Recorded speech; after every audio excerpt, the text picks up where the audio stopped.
Hello, hello, hello.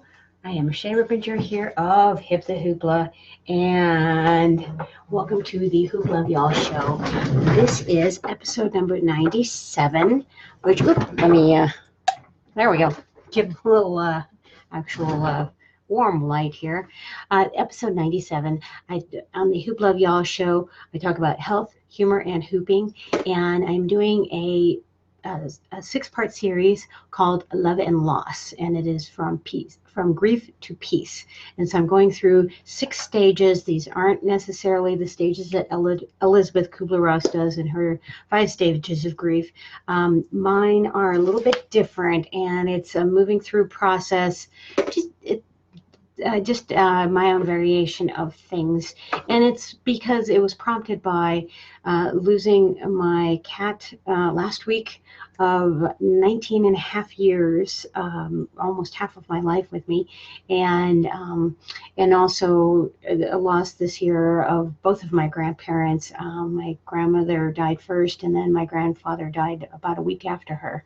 And so there, and also it's actually prompted a lot by a lot of my friends and family members of what they're going through, of different losses, whether it be a pet loss, a spouse, a partner, a child, an incarceration. It's somebody missing, a job loss. There are all of these things that we can be going through, and this is just, it was originally just meant to help, me and my small circle of friends to just try and, have a way to process and get through these tough times, and especially around the holidays, because sometimes that can be really rough when, you're supposed to be joyous and you might not be feeling it because you're going through rough patches. You might be missing somebody who's always been there, and all of a sudden they're not, and a lot of things remind you of them. So the theme of this particular show is mourn. So the 6 stages that I'm going to be going through, 2 of them I've already covered in episode 1 and 2 of this series, and that was grief and loss, and this is mourn. Then I'll be hitting the reflect and healing as the last 2, so that we're moving through this process. Now, of course, time is going to help this process of getting through this. But mourning is a, I actually looked it up because I thought of it as one thing in my brain, and what I was looking up, they were talking about regret or sadness, and I was thinking, wow, that's interesting. Regret. I don't really think of mourning as being about regret, but I can see how for some people there would be regret involved in some things of like how you might not have done everything that you could, or spent the time with the ones that you loved before you lost them, or whatever the case may be. Having a fight with somebody rather than being at peace with somebody, or making amends, whatever the case may be. But also, I think of mourning as, this is part of the definition that I do agree with, is the lament and shed tears over. So one of the things that I had suggested before was to actually just go through and really feel the feels, and because as I mentioned in the first episode, when me and my mom had gone through my grandfather's passing, we didn't really stop to take the time to mourn because we had things to do and we had to do it in a quick manner. And so those feelings came out in weird ways, and they poked through at very odd times. So my recommendation now, I know I do things differently now, having gone through many losses at this point. I'm not done going through them, but there's definitely lots to go through. But to actually just feel it. Then when my cat passed, I loved her dearly, and I cried and cried and cried. When my grandparents passed, I cried and cried and cried. And when my mom passed, man, I went down for the count, and I was a solid blob of, tears and phlegm and all that stuff for quite a while. And then eventually more peaceful moments started to present themselves. And one of the things that I want to suggest is to laugh when you can. One of the things that I'll do in here is do a little bit of humor, and that in this series is going to come in the form of a laughter yoga exercise. Okay, so I want to get a little health recommendation, and that is part of the morning process. Is sometimes we just go within ourselves and we really go into a depressive state. So one of the suggestions that I have is to get out in nature. So there's a lot of benefit to that. When you just get out, you breathe the fresh air. I mean, even if you're just going out in the street and you live in a city and you're still breathing polluted air or whatever, you just get out. And so go find a little patch of grass or park, even if it's with a blob of snow, or the grass is fried because it's brown from the sun, or whatever the case may be. Look up at the sky, and just see the birds flying overhead. Listen to the sounds of nature. It will help get you out in that is taking a break. So that taking a break is actually the number one. Getting out in nature is kind of like A and B parts of the taking a break and getting out in nature. And part of getting out in nature is getting some vitamin D. So if you can get out when there's some sunshine, that's really awesome, because sunshine helps the body, especially the skin, produce vitamin D naturally. Now, if you don't have sun, if it's not that season for you right now, or the clouds are out, or whatever the case may be, or you can't get out when the sun is out, or you live in Alaska and the sun just really isn't coming out, or Sweden, or wherever, or Seattle. Vitamin D is another recommendation that I have. So that's going to, doing some vitamin D capsules. D3 is really good, and it's like an oil pill. Take it with some other oils, like with food. That's a really good way to take that. But that is really helpful. And one of the reasons why vitamin D is important and getting out in nature is it's antidepressive, and so it's an antidepressant, and it's natural, which is awesome. And it also helps the body deal with endorphins better, get more endorphins in, and help with the immune system. So when you're down for the count, when you're mourning, when you're going through stress, so mourning, grief, loss is a form of stress on the body.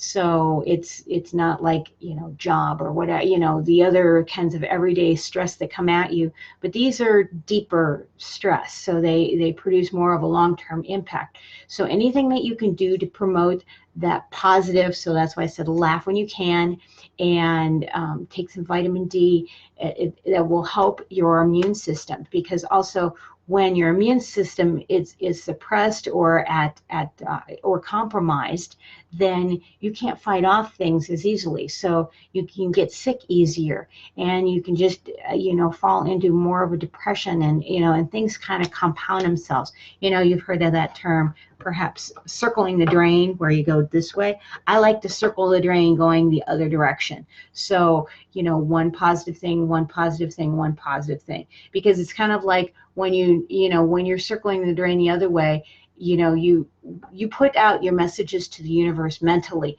So whatever you're thinking about, you will either cause to manifest or notice, because you're seeing it around there, because that's what you're putting your energy into. So if you didn't like a job, and you lose your job, that's the universe going. The universe cannot take a joke. Unlike me, I like to joke around, but the universe doesn't joke around very well. It takes things fairly literally. So you want to put as many positive thoughts towards the things that you want and the state that you want to be in. So even if you are in a state of mourning, where you're mourning the loss of something, or a situation that is bringing you down, try and think of either the life lessons that are positive from it, or the things that were wonderful about, like perhaps if it's a person that is gone from your life, think of the positive things that helped do that. Okay, we're going to move on real quickly to a little laughter yoga exercise, and then I'm going to do a hooping tutorial of a cool, let's see here, what is it? The isolation wheel. So, okay, I would love you to do this with me, because laughter yoga exercises, even if you don't feel like laughing, even if you don't feel like smiling, this is very helpful to change the endorphins, to help bring the stress level, change the balance in the body. Stress hormones down, endorphins up. So the cortisol, we're going to lower that, and that's going to help bring up the immune system. So with that in mind, we're going to take the arms and we're just going to cross them. It doesn't matter which way, and I'm going to just kind of angle my body so that you see what I'm doing on an angle, because if I do it this way, you won't really see me at all. So we're just going to, and do a twist as best as you can. And I call this eagle to open. So what you're going to do is you're going to take and you're going to inhale it in as you twist and lift, and then exhale it out and just open the arms out. And then we're going to twist the arms the other direction, inhale and lift. We're going to do this 4 times, and then exhale it out. See if you can smile and or laugh on that exhale. Let's do it again, the first direction. Inhale it in and laugh it out. And this can be a fake it till you make it laughter, or a fake it smile. And then bring the hands the other direction one more time. Inhale it in, and then exhale it out. Okay, so at the end of laughter yoga exercises, we take our hands together nice and big and wide. We do this twice. Do this with me. And we say, very good, yay. Very good, yay. So hopefully you did that with me. We did 2, one on each side. So we basically just alternated that.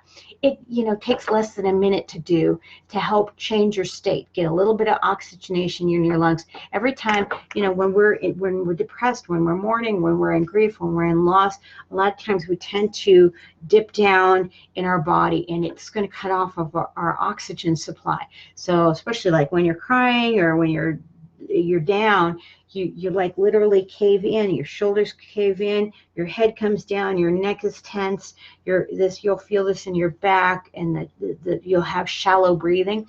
So what I want you to do is inhale it in, roll the shoulders back, lift the spine up, try and get some good deep breaths in. That's what the laughter yoga is really helpful for. Okay, now moving right along real quickly, I'm going to try and smile through all of this. I didn't start out this series smiling as much as I wanted to, but I want to honor and respect what everybody's going through, including myself. So, and I dedicate this to anybody who has been out there and has experienced the loss, and is trying to get through it as best as they can. And this is also especially dedicated to a few of my friends, to Jules and to Pasha and to Rachel. A few of my friends who have lost 2 have lost husbands, and 1 lost a dear dog family member, so canine family member. And I'm wearing a little necklace here. This is from my mom, who was my best friend, and it even has her name engraved on it, Cam. And it's a pen. So I thought, instead of just my bell today, which when you hear a bell, Angel gets its wings. So I'm wearing my little bell earrings as well. Okay, so an ISO wheel. So what we're going to be doing is we're going to be, let's see if I can get in the camera here. There we go. So the ideal of this is to have this isolation going. Now, if you have a bigger hoop, you're going to be needing to move your body on one side or the other more dramatically. I'm using a smaller hoop. Now, this is, one of those moves that I'd be okay to recommend if you have a toy store hoop. It's just that it's going to be pretty light in your hand to control. So what we're going to be doing is we're going to be doing an isolation. So it's going to be, I have the hoop in my right hand, and so I'm going to be going down from the out position, so almost like an archer's arm. So I'm going down the bottom of the hoop. So I call this, think of this as a steering wheel, and the center is the steering column, and it doesn't move. So that's how your isolation is ideally supposed to work. When you're first trying an isolation, your hoop's going to be bouncing all over the place. Just try and get some of the elements, one element, until they all start coming together. and one thing will come and two things will go, and that'll go back and forth a lot. Anyway, so we're going to start out here, and we're going to go all the way out, and we're going to drive down the bottom of the circle. And then on this one, we're going to go from an inside grip, and as we come around to bringing the elbow up, and we're going to try and keep this in space, we're going to change to an outside grip and go over the top. Then we're going to, as we get back over here, we're going to flip the wrist and go inside of the hoop, and then go outside of the hoop. Inside of the hoop, outside of the hoop. Inside of the hoop, outside of the hoop. You want to try and keep it moving the entire time. Inside, outside. And you want to also try and keep it in the same plane. So as I'm doing this, I'm trying to keep this. So if I have a big hoop, I'm going to be moving on either side of it. So even when I have a small hoop, I'm going to be moving on either side of it. Okay, so this isn't one of my personal best brilliant moves, but I just wanted to demonstrate it for you so that you could see it and try it. And try all of these. The first three shows with this, I did isolation moves. I would like you to try this with breath work too. So you're inhaling, exhaling, inhale, exhale. So try and go with that, work it with the breath is very helpful to do. So that is the show. I wanted to make it nice and quick to get that in, and I'm also trying to get in and make my goal for the year of 50 shows. So I am at 97. So I did 50 shows last year and doing 50 shows this year. So I'm going to work my way to that 100 number for this year. And then, so that is a happy occurrence, even though this is about love and loss, but we're trying to get to the healing part. So trying to keep it positive and such. So thank you so much for watching. I really appreciate it. Stay tuned for the next couple of shows coming up. So we have, so we'll be reflecting, healing, and peace. Will be, yes, our last three. So I thought it was a little more ahead than that. And I'm like, wait a minute. So we already covered grief, loss, and mourning. And I also have a playlist on YouTube so that you can go through and catch all the episodes of this. If you haven't already subscribed to the YouTube, the Hip the Hoopla YouTube channels, please do that. And hit the thumbs up. If you're watching this on Facebook, thank you so much. Comment, let me know where you're watching from. That is always helpful. And let me know how you're getting through the processes that you're getting through. What's helping you. Because we don't all live in a vacuum, and what you're doing may help me, and what I'm doing may help you, and maybe we can help ease the pain and make life a little bit better for each other. So this is a contributory process. Yeah, I make up words sometimes. That's part of my humor. I come from a humor writing background here. So anyway, thank you so much for watching. I really appreciate it. Rock on. Peace out. I'll see you in the next episode. So, all right, take care. Bye.